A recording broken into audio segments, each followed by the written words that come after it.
Well, it's now 11:01, and I'm going to introduce our presenter today.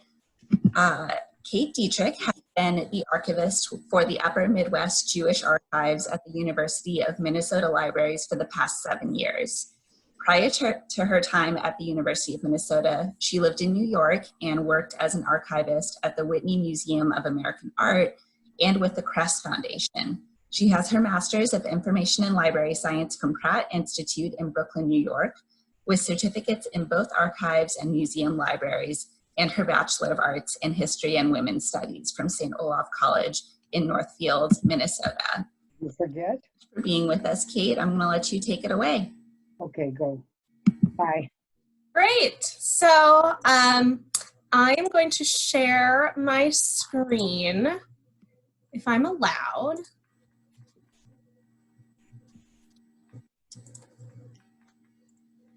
It says the host has disabled screen sharing. Let me fix that. So I've got a few slides so that you don't need to look at my face. Okay, you should be able to screen share now, sorry. Okay, so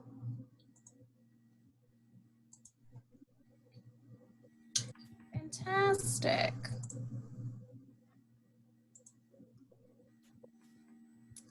So, can everyone see the slides? Looks good? Yes? Yes. All right. Great. So, I'm going to start. So here's just kind of a quick agenda of what we're going to do. Hopefully this will be about a half hour, and then there's going to be some time for questions. So I'm going to do just a brief introduction, and then talk a little bit about why you should care about these things, how to care for your materials, how to store your materials, how to pass on materials, and then I have some resources for you if you are interested in diving into more information. And then, like I said, there's time at the end for questions. If you have questions as we go along, feel free to either put it in the chat box and we can get to it, or unmute yourself and ask the question, or hold your question until the very end. That's fine. So, a brief introduction. Again, my name is Kate Dietrick, and I'm the archivist for the Upper Midwest Jewish Archives, and we are located at the University of Minnesota Libraries. We are on the West Bank of campus. Currently, location is my dining room table, but usually we are in a really great facility that has all of the archives and special collections of the University of Minnesota. All of our materials are kept in caverns underground, as you can see in the photograph of kind of the long shelving. It's a really great place. I've been there for 7 years. Before the collection came to the university in 2012, it was put together by the Jewish Historical Society of the Upper Midwest.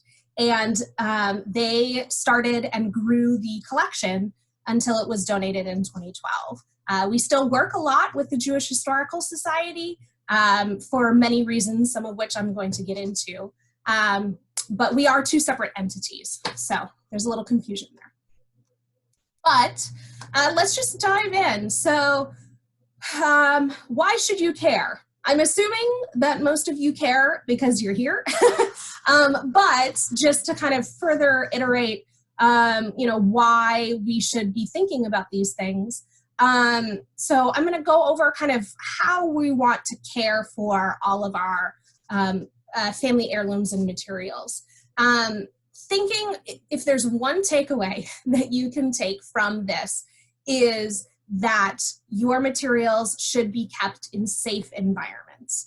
Safe environments will make your materials last longer. And that's obviously the number one thing, right? You want to make sure that your materials are safe and can be kept and passed down from generation to generation. So you should care about paying attention to these things because if they're in a safe environment, your materials will be safe. Keeping things organized helps family members in the future. Unfortunately, one of the ways that I get collections for the archives is a family will call up because a family member has passed away and they're cleaning out a house. And usually they are extremely overwhelmed. They don't know what to do with materials. They're dealing with grief.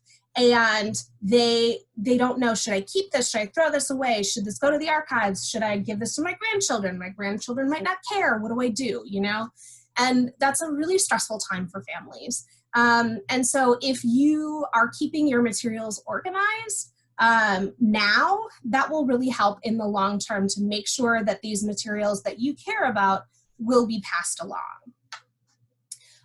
Keeping things ensures historical memory. So this is really important, I would say, for the Jewish community, but all marginalized communities. Keeping your materials and making sure that those stories stay alive is a way to make sure that our stories matter and are remembered and are not erased. So that's really important.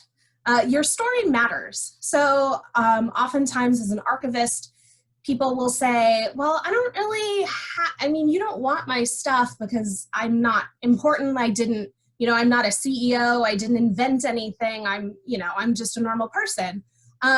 But that doesn't mean that your stories don't matter and that they shouldn't be kept in perpetuity. Oftentimes when people come and want to research using materials, they're interested in the everyday life. They want to know what it's like, just for the average family as they are dealing with, you know, everyday things. So your stories matter not only to your family and to you, but to history. So how to care for materials. The first thing to consider really is to come up with a plan. So I think that the thing that really stops people from doing anything is being totally overwhelmed, right? They're thinking, oh my gosh, I've got my family photos and albums downstairs, but upstairs in the attic, I've got my, you know, mother's journals. And over here, I've got letters, and like there's all these things in different places, and there's just so much, right? And I feel like sometimes that overwhelms people. So come up with a plan. Think big picture. Don't get bogged down in, oh my gosh, I've got hundreds of photos. None of them are labeled. I don't know what to do. Think big picture. Think about everything. Think about what you consider to be the most important. What I would say is if you do have a lot of family materials, come up with 3 things, the 3 most important things that you care about. That could be, you know, a photograph of your grandparents on their wedding day. It could be letters from World War I. It could be all sorts of different things. Come up with 3 things to care about and start there and then keep going. And then I would also think about either setting a budget or a timeline. A budget you don't necessarily have to have. You don't have to spend money as you organize your materials, but you might want to. You might think about hiring a conservator or buying acid-free tissue paper to interleave old wedding dresses, things like that. Come up with a budget or a timeline of like, okay, I'm gonna do this in the next month. Because I feel like doing those things really helps you as you create your plan. And then of course, really think about the goal, which is to do the least amount of damage possible. You really want to make sure that these materials are going to last, and that is the goal of this whole project. So the first places I suggest you start is how do you store your materials? You want to make sure that they're in appropriate storage containers. The ideal would be a custom acid-free box that fits materials. Of course, we always have the ideal and then the actual, right? The most important thing is to make sure that if you keep your things, you want to keep them in boxes so that pests and water can't get to them as easily. You also want to make sure that they fit so that there isn't any bending or flopping, because over time, if you have a half full box and everything is kind of tilted, it'll all tilt for the rest of history. So you want to make sure that your boxes are really supporting the materials that you have. Again, in an ideal world, you would be using acid-free folders to kind of organize things. So you'll have a folder for certain items. For one thing, it keeps them organized because you can put things in a folder, you can label them, but it also keeps them safe. So one thing I often see is a newspaper clipping and a letter smushed together.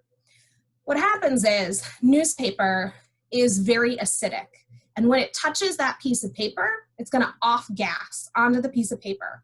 And over time, once you lift those apart, that old letter is now going to be yellow because of that newspaper. You don't want these things to be touching each other. You can keep all your newspaper clippings together and all of your letters together. You don't want to mix them because they will harm each other. So you want to keep your materials safe.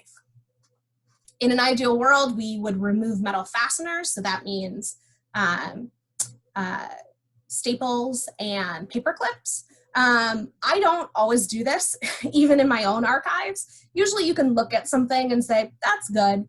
You'll see and you'll tell if something is rusty. If you have a rusty paper clip, take it off. You want your materials to unfold and lie flat.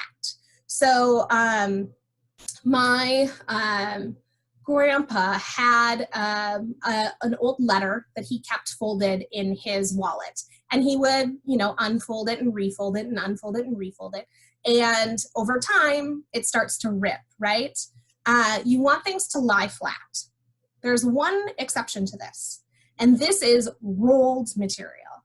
So if you've ever seen kind of those panoramic photographs, or sometimes you'll have rolled diplomas or ketubas, right?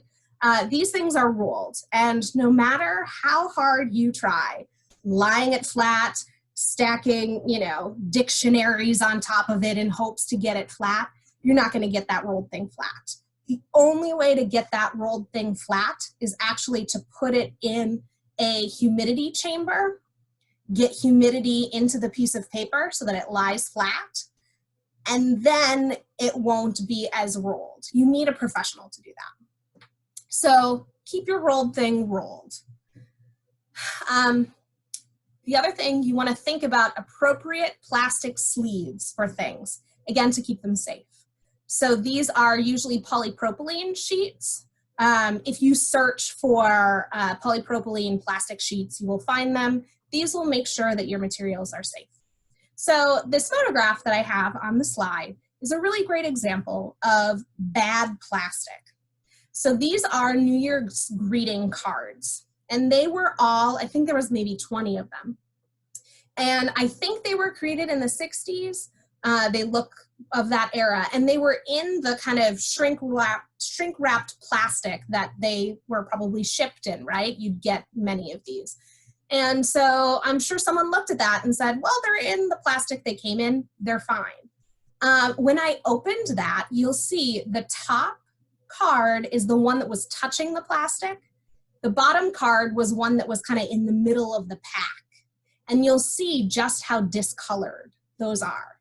That wasn't that much time. That was bad plastic. So keep these things in mind. The hardest thing is dealing with photo albums and scrapbooks. These usually need the most help, which is hard because these are usually the coolest things, right? So I deal with this of, do I disassemble a photo album or a scrapbook, or do I keep it intact? And you might be dealing with this as well. So here's a couple things to think about. You want to keep your photo albums assembled if they're in good shape. If they look good, by all means, keep them that way. That's great. If it's decent paper, and I'll explain how you can tell if it's bad paper, but if it looks good, keep it that way.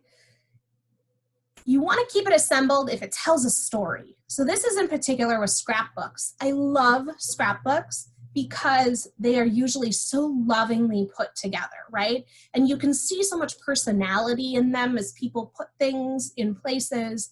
If it tells some sort of story, you really want to keep that because that gives you a lot of information about that person or about that topic or what have you.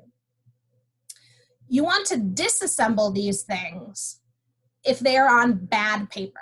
So the easiest way to tell if it's bad paper is, first of all, if it's black paper, that's not good. I see this a lot of times. It must have been a really big trend, and I want to say the 19-teens and 20s and 30s. You have these kind of black photo albums.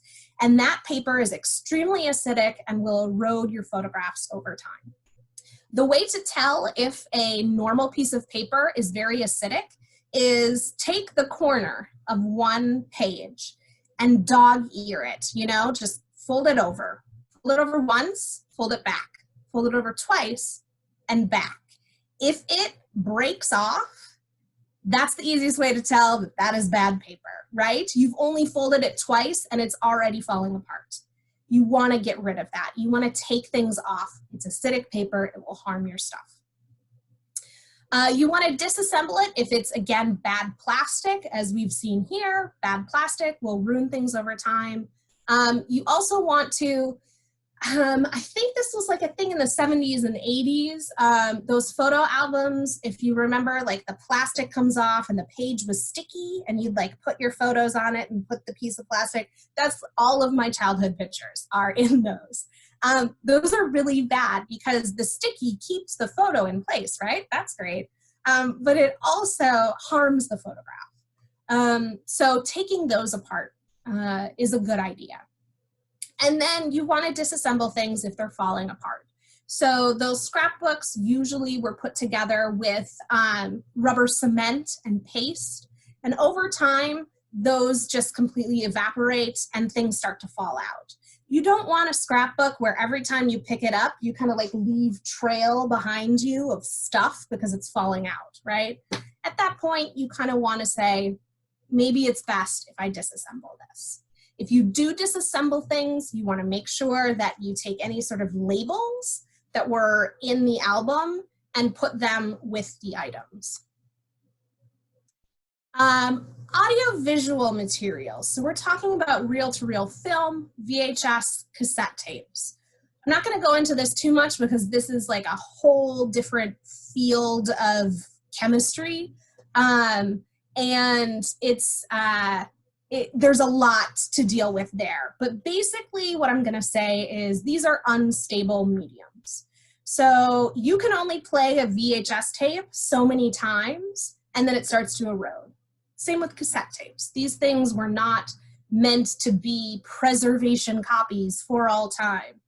Also, I feel like a lot of us have VHS tapes in our homes, but not VHS players, right? So I would suggest if you want to make sure that these materials last, you might want to digitize them.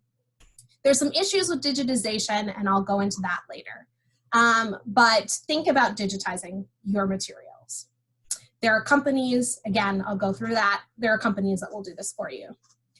The chances are none of you have nitrate film in your homes, but I did want to point out that nitrate film can spontaneously combust.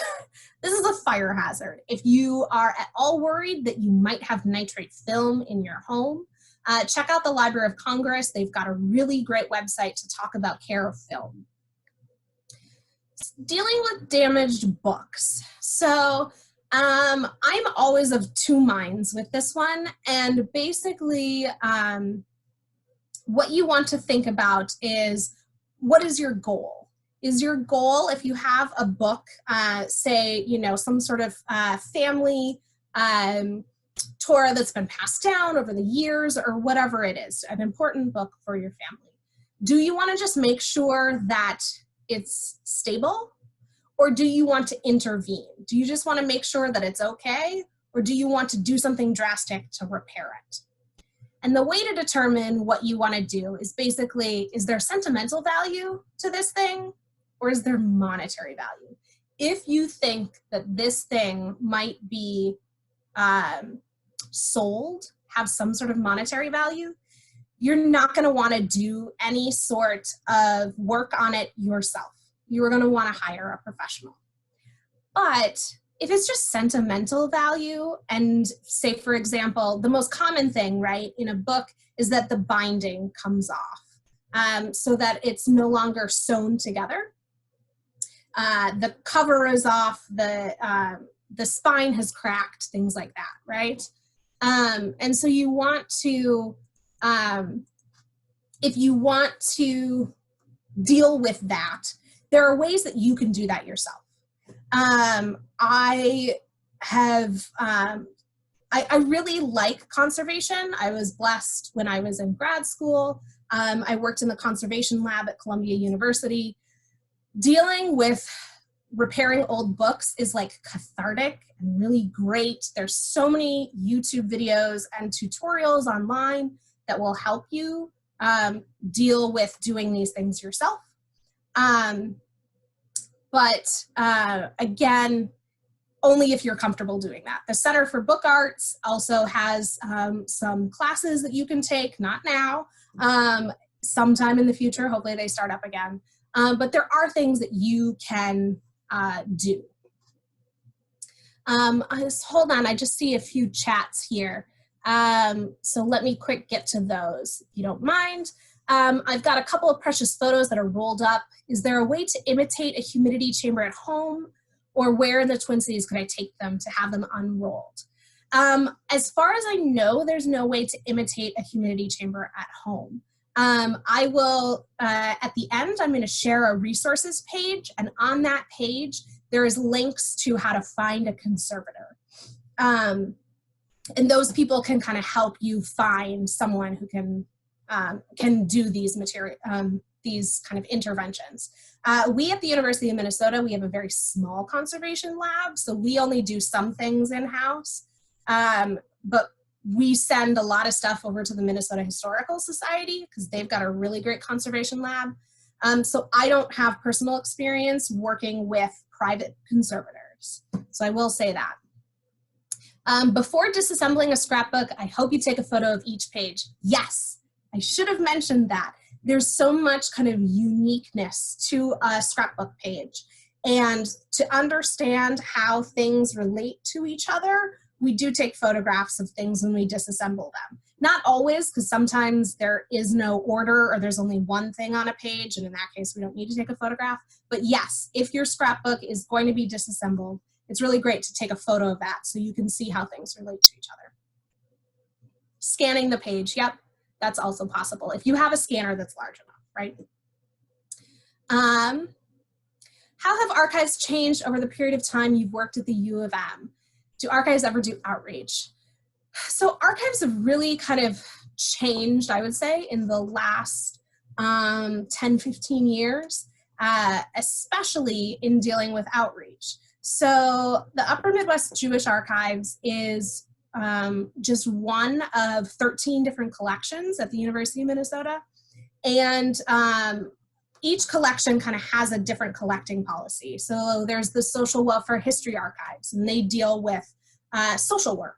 So they often work with social work students, social workers, and organizations. The Northwest Architecture Archives, they usually deal with architectural firms, right?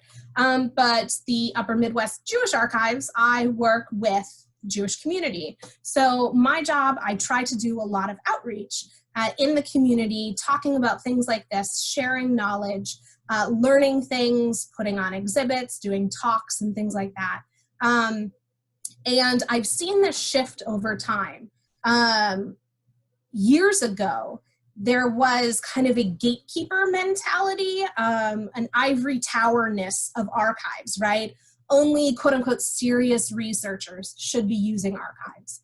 And I hate that mentality. I think it's wrong. And I'm really, really thrilled that we've seen this shift over time in opening doors to archives and removing barriers so that people understand that archives are for the community that they represent and for everyone. So that's a big shift that's happening that I really enjoy, and hopefully will continue to kind of open our doors a little bit more. All right, so let's go back. How to care for materials, displaying materials. So if you have something very beautiful that you want to put on display, don't think that you have to, because something is delicate or old, that it needs to be kind of in the dark, in the cold, no one can ever see it. As long as you get conservation framing for your materials, they should be safe. So that means going to a professional framer. This isn't going to Michael's craft store, buying a $20 frame and throwing it up on your wall. The biggest issue with displaying materials is light. You want to limit the light exposure on things because light will damage things over time. And then I just did want to mention textiles and artifacts. They are a totally different ballgame from archives and archival materials because the chemistry dealing with paper is very different than the chemistry of dealing with cloth and textiles. So how we conserve a piece of paper is very different than how we conserve a wedding dress. There's a lot of really great information on conservation of textiles and artifacts at the Minnesota Historical Society webpage.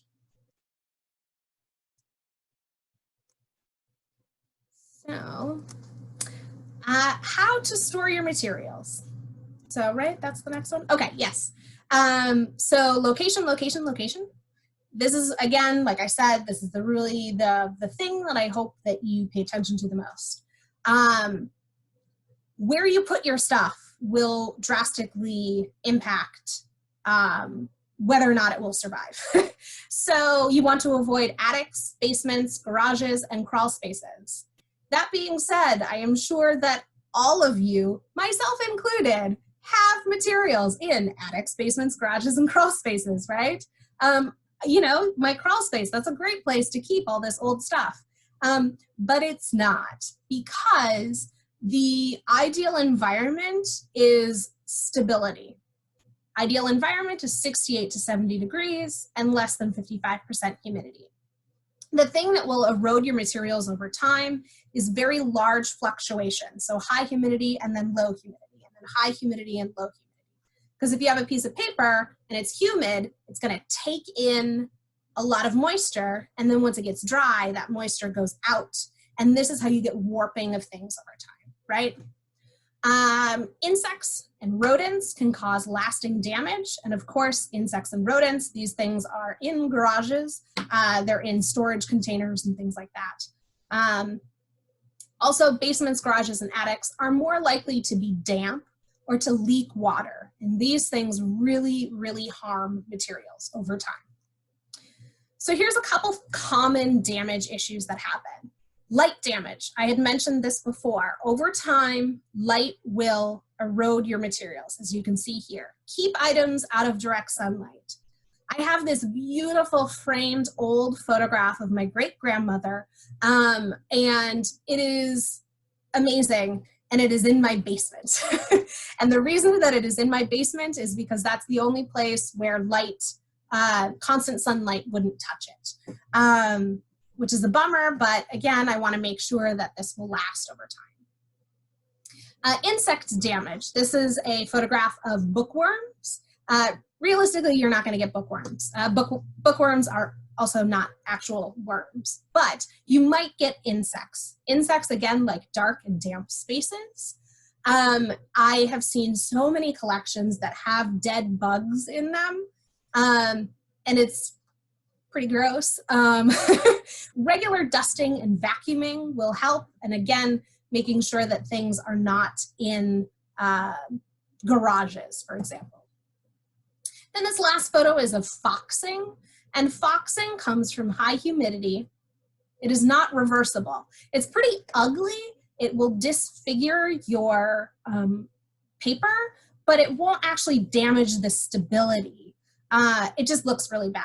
And there's nothing you can do about foxing. So you really want to avoid, again, high humidity. So, yes, mold. This is the #1 thing that you're going to come across. And this is really, really damaging. So I did want to take some time to talk about mold. Mold is not your friend. Mold happens from damp and humid conditions. And as you can see in this photograph, there's the water damage and then the mold comes in. So active mold is going to smear. If you put your fingers on it, it will smear. Inactive mold is powdery and it'll kind of come off on your fingers. If you do find mold, figure out whether it's active or inactive. Again, active mold is going to smear, inactive mold is powdery.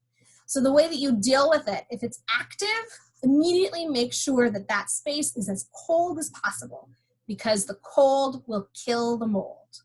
You want to keep air circulating. Mold is really bad for your health, for your lungs.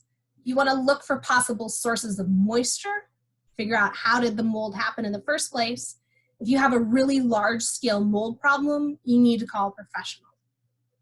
If it's inactive, you're going to want to remove the mold spores from the item. Again, if it's active, get it really cold, then it will be inactive, and then you can clean it. The way that you clean mold is vacuuming.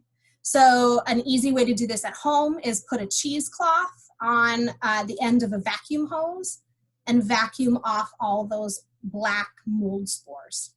If you can, work outside. You want to wear long sleeves, disposable gloves. Hopefully we all have face masks now. Because again, you don't want to touch this. You don't want to get it into your lungs. When you're finished, you want to dispose of those things and clean. This mold is very common. I will just say, as much as we all try to make sure that mold doesn't happen, it does. So next, I want to talk about how to pass on your materials. So you're doing all of this work. You're, you have your great grandparents' materials, and you want to make sure that they are passed on to the next generation, right? Add any sort of context that you are able, even if it's basic.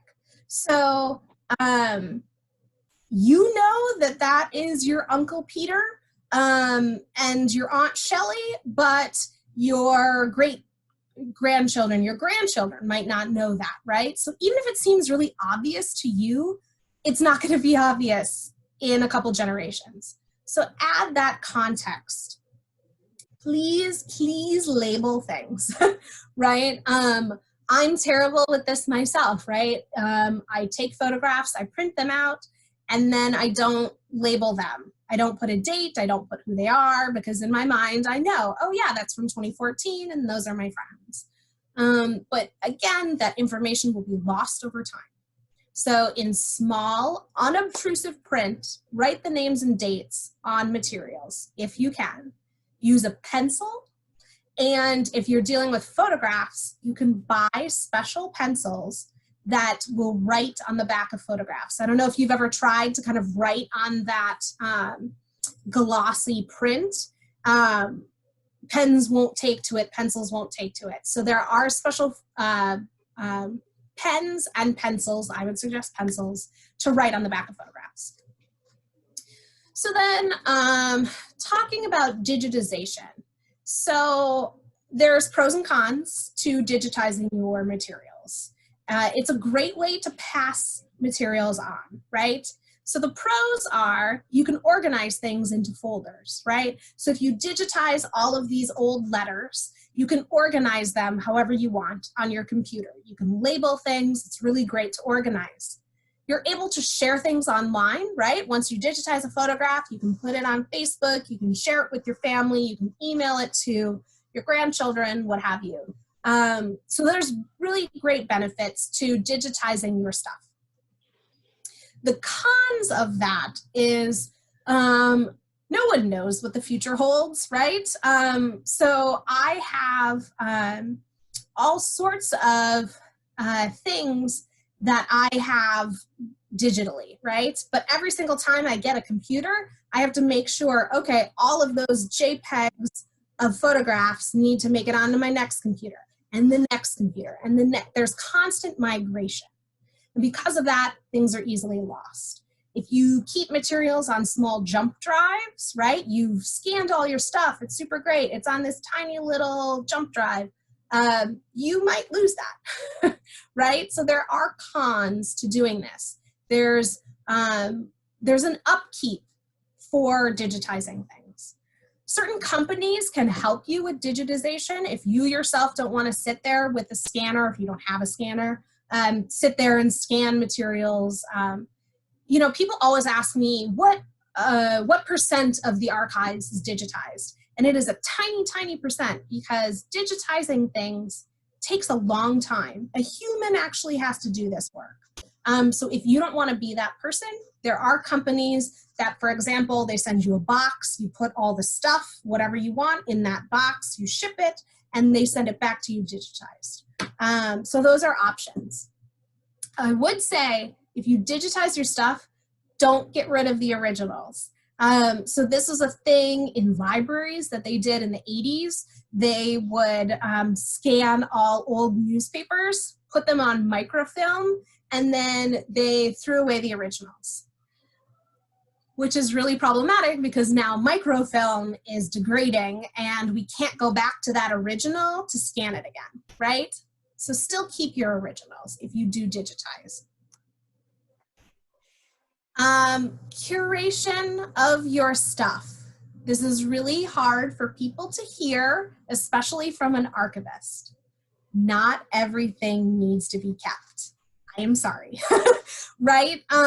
So a good example of this is my parents, when they got married in 1977, they have a photo album. There's about 20 photos of when they got married. It's great. And it does the event justice. When I got married in 2016, I got 660 photographs from my wedding photographer. No one needs that many photos, right? Not even me. I don't need 600 photos of myself. Not everything needs to be kept, and that's totally okay. That being said, it's really hard to determine, okay, yes, I think this is valuable and my family might want this, or no, I don't think that this is good. This is a really hard decision to make. So I always tell people, think big picture. Again, think big picture. Keep things that are unique. So keeping your old high school yearbooks, everyone in your graduating class of 200 people has that same exact yearbook. It might not be unique, but if there's stuff written inside, if it's unique and valuable and interesting to you, then it is unique, right? Keep things that tell a story, because families are really interested in stories. If you've ever done genealogy, understanding those family stories is really fun. You want to keep those things. Also, keep things that are meaningful to you. So if you are looking at something and it, you know, Marie Kondo, if it doesn't spark joy for you, feel free to get rid of it. Not everything needs to be kept. And because it's me, I have to point out the pros and cons. There is a con to curating your history. Because if I'm curating my personal family history, I'm going to tell the good stories and not the really bad stories, right? So there's negatives to that because we lose those stories. You know, no one wants to talk about the criminal in their family, but years later, people want to know the stories about their bootlegging grandfather, right? So there are cons in kind of cleaning up family history. So keep that in mind as well. Donating materials. So I'm not here to advocate that you give all of your stuff to the archives. Keep your materials within your family. But if you think your family isn't interested, or if you think there is research value, historical value to your stuff, think about giving it to archives, historical societies, libraries. Each of these institutions have different collecting policies, right? So I work for the Upper Midwest Jewish Archives, so I only take materials related to the Jewish communities of Minnesota and North and South Dakota. So I won't take anything that relates to Jewish communities in California, right? There's another organization that does that. I won't take anything that's related to, you know, non-Jews. Like that's just what we collect. But there's other institutions that deal with Italian Americans or deal with all sorts of other things. So if you're interested in donating your materials, figure out kind of where you want your story to reside. There's no wrong place for your story to reside. It's what you want to pass on. So this is a resources page, and I'm going to leave this up for a while. This first site that I have is a really, really fantastic site that my colleagues in Minitex have created. And this has tons and tons of links. It has links to how to find a conservator if you are interested in hiring someone. It has links to preservation YouTube videos. So if you have those old photo albums that are the sticky ones, the Smithsonian has created a YouTube video of how best to disassemble those. So this resource is really, really great because there's all sorts of stuff there. The number one best website I would suggest going to is the Northeast Document Conservation Center. They are the pros, and they have really great Preservation 101 brochures that you can learn more information from those. There's also books. I've just put 2 on here. The Society of American Archivists has created this Creating Family Archives book, as well as Gaylord has created a guide to collections care. So if you would rather prefer just one book to kind of go through, those are 2 examples. And then if you're interested in purchasing supplies, so if you want to get certain boxes or tissue paper or you know, whatever it is, here's 3 websites, Gaylord, University Products, and Hollinger Metal Edge, all 3 of which I have worked with in the past. They are professional, they've got really great stuff. And the only caveat I would give with those is that they deal with a lot of professionals like archives, and so it is cheaper to order in bulk. So if you are interested in ordering boxes, maybe pair up with a friend and put in one order. It might be a little bit cheaper for you. So the next thing is questions. So I believe there were some questions in the chat. So let me go back and get those first, and then we'll open it up.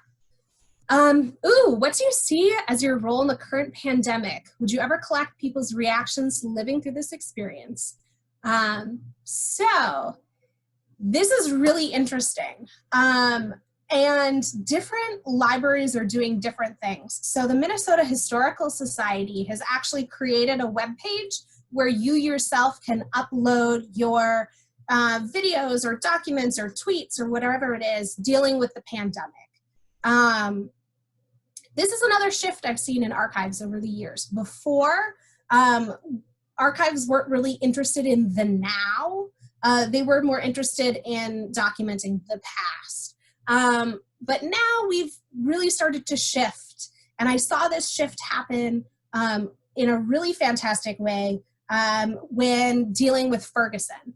And that was when archivists and librarians really stepped up and tried to document what was being said on Twitter. All of these websites that were posted, Facebook pages and things like that. So there are archives and historical societies that do this work. The Library of Congress, for example, they are archiving tweets. In the Upper Midwest Jewish Archives, I'm not doing too much of this because of just capacity. What I am doing is all of the emails that go out from different Jewish organizations like Federation and the Jewish Community Centers, all of those that are going out, I'm keeping all of those emails because I think that those are going to be a really great resource in the future. Dealing with how researchers are going to access those emails from our reading room, like it's totally different than here's a piece of paper, right? That'll be a new challenge for me as we kind of move on. But so I am trying to keep some of these things because that's part of our story, right? Can anything be done to correct light damage? I do not believe so. I don't think anything can be done to reverse it, other than keeping it stable as it is. To my knowledge, nothing can be done to correct it. What type of media do you recommend for saving digitized photos? Archival quality DVDs, gold DVDs.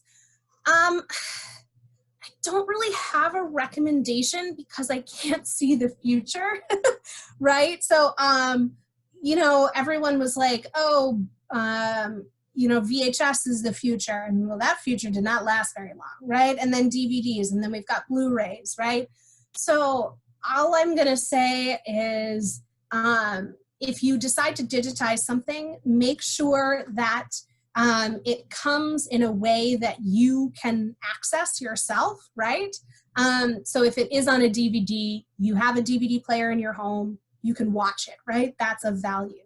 If you want it just as a file on your computer so that you can post it on Facebook, that's fine too. I don't know if I can recommend something because I don't know what's going to be the new thing in 10 years. It's going to constantly change. And that's just something that we're gonna have to deal with. And we've been dealing with, right? You know, it used to be reel-to-reel film. And, you know, I don't see a lot of 8-tracks, but we do have some of those in our collection. Will the slides be available for us so that we can refer back to them? I believe so. I believe this is being recorded so that we can go back to it. I can also share my slides with you as well if you would like that. You can always email me. I believe my email address is here. Can you leave up the previous page with resources? Yes, I can. Sorry that I got to that so late. Here are the resources again. So, does anyone have any other questions? Oh, wait, here comes more. Okay. Evo's collecting reactions to Jewish community of the current pandemic. That's fantastic. Yeah,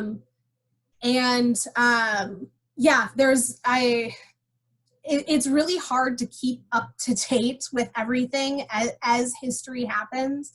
In an ideal world, we would be tracking everything, but I am the only archivist for the Upper Midwest Jewish Archives. I'm one person. And like I said, I'm working from my dining room table. So I'm really glad that other institutions are making sure that these things are kept. But, another example of one of the things that we did, after the Tree of Life shootings, synagogue shooting, there was a lot of letters and condolences that were sent to local synagogues from different faith communities and community members. And I reached out to every single congregation and said, if you are getting these, you know, letters from your local elementary school expressing condolences, please keep those because we want those. And some congregations already sent me those and they're already in the archives. And I heard from other congregations that said we are keeping them and they will eventually make their way to the archives. Because again, I was really interested in making sure that that story was told about how in moments like that, faith communities come together and support each other. Robin. So Robin is the executive director of the Jewish Historical Society. And she says, Julie, who also works at the Jewish Historical Society, is in conversation with Their Story, which is a platform, online platform, about how we might use their platform to collect reactions to current pandemics from the communities. Their Story is a way that everyone can kind of come together and share their stories, and then those are kept. If you've ever heard of StoryCorps, they do things like that. There's kind of mobiles that go around and document people's stories. So more from the Jewish Historical Society might be coming. And this is a way, again, that the Jewish Historical Society and the Upper Midwest Jewish Archives work together. The Jewish Historical Society is really kind of out there in the community doing things, doing oral histories and things like that. And then those materials make their way to the archives, and we keep those. So, does anyone else have any questions? Feel free to unmute yourself if you can't find the chat.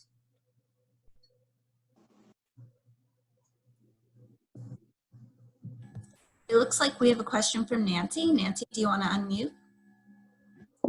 Okay, can you hear me? Yeah. Okay. When you were speaking about the bad paper, that black paper from old photograph albums and stuff, I've come into the albums from the 20s, 30s, and 40s of some aunts that passed away in the past few years.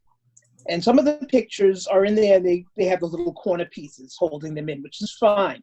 Some were taped in, which the tape dried up. That's fine. The pictures come off easily. But then there were some that were glued onto the paper. So I think probably the only way around that would be, I guess, would be to cut around, just leave that paper glued on the back of the photo. And yeah. I said, what a mess this is. Yeah, and that's always hard, again, with albums, because some things will come off, some things won't. And you've ever tried to start peeling something and then you see it going bad and you're like, oh, no, don't take it off, right? We've all done that. Keep it as it is. And yeah, if you can kind of cut around it and just keep it glued on there. If it's something that's really important, again, you can hire a conservator who can actually take those things off. They've got tools and they've got treatments that they can do to get the materials off paper. But again, that's time and money and might be beyond kind of what you need. And in that case, yeah, just cut around it and it's fine. Okay, I know what I did. Some of them, they had the identification of the person or the year or the event was written on the paper, and that used like that white crayon thing that was used. So what I had done was took a picture of that, including that bottom, and I would take a picture of the photo and use the markup feature on the phone to put the name on the picture itself, like on the bottom or the edge or something, so it was on there. So when I uploaded it to Facebook or anything for the family, they would see it, they could look at it and say, oh, yeah, that's Uncle Joe, and, and it said it. And that's a great idea, because as you digitize things, how do you make sure that that information about aunt and uncle and year and whatever stays with that digitized content? You can name the file those things, but that's easily lost. So that's great if you kind of write, markup in the item itself. That will make sure that that information stays with the item. Okay, great. This has been very helpful. I'm never sure, I know I talk very, very fast, so I hope I didn't overwhelm people. I hope that, again, number one takeaway, make sure your stuff is not in your garage, right? And that the link that's right there for the resources, that is going to have so much more information. You can go down tons of different rabbit holes there if you're super interested in, how to deal with custom boxes or how to sew your own books or repair the binding. There's lots more there that you can discover. Okay, great. Thank you very much. You're welcome.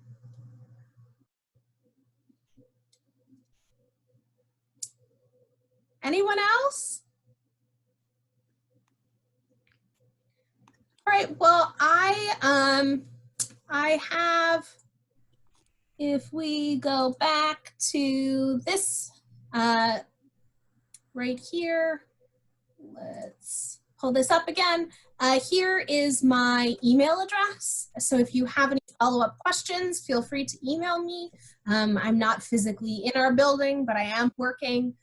So if you do have any questions, let me know. I can send you this PowerPoint if you'd like it. And then that's the website if you're interested. If you have stuff that you are interested in donating to the archives and you want to know, what do we have, what do we not have, all of that, that's our website. So feel free to check out stuff there. All right. Thank you so much, Kate. It has been such an honor to have you in our Zoom area and to facilitate this community meeting space. And I would just like to point out, I just posted in the chat the links to the Upper Midwest Jewish Archives Facebook, so you can follow them if you're interested in doing that. And I also posted a link to their photo archive in the U of M libraries. If you're interested, those archives are full of amazing photos. And if you're interested in seeing some of them, TCG Folk does a Throwback Thursday post where we pull from those archives every week on Thursday. So if you follow us on social media, you will see a selection of photos from the archive that seem relevant that week. Mm-hmm. And it's really fun because there's thousands of photographs, so I haven't seen them all. So it's really great. Every Thursday, I look forward to TCG Folk posts because sometimes it's like, oh, I've never seen that photograph. Well, that's good to hear. Yeah. We have a lot of community events that are coming up. There are several events this week, and there will be more being planned. So feel free to subscribe to our newsletter, visit our website, follow us on social media where all of those updates will be. And we were asked to share this recording, which I will do with anyone who posts their email in the chat. There's an option where you can send it to me privately if you don't want to put it in the public chat. And I will upload this recording to Google Drive and send it to anyone who posts their email. And I'll also post the link in the Facebook event for this. If you had RSVP to that, then you should see that. Kate, it looks like you have one or two more questions. Oh, yeah. Let's see. Finding 15 to 20-year-old CDs that are not fully readable. Yes. So it's really interesting to see how media degrades over time. Sometimes you will have old discs that are perfectly fine, other ones you cannot read at all. We're dealing with this now as we are trying to systematically go through all of our old floppy disks and things that we have and trying to pull off as much as we can. I will tell you the thing that I hate the most is old faxes from like the early 90s. If you remember, especially the ones that like were rolled paper, they're almost unreadable. The ink is completely gone. You cannot read those, and they're not really that old. So you never know. You never know kind of what medias will last and won't. But yeah, so dealing with things on discs is interesting because there's degrading there. So. And then Robin points out, yes, reach out to the Jewish Historical Society of the Upper Midwest. In particular, if you have artifacts and you're interested in donating artifacts, we in the archives do not accept those materials, but the Jewish Historical Society does. So feel free to reach out to them. Yeah, so we have a whole room that has different drives so that we can read different types of media. We call it like our forensics lab, so that it has all these old drives that you can put things in. And I haven't played around with all of them, but it's really fun to deal with. That's fascinating. So, yeah. Cool. Well, thank you again so much for your time and for sharing your skills. It sounds like there was a lot of interest and people enjoyed this, and I enjoyed it. Great. Thank you so much, everyone. I appreciate it.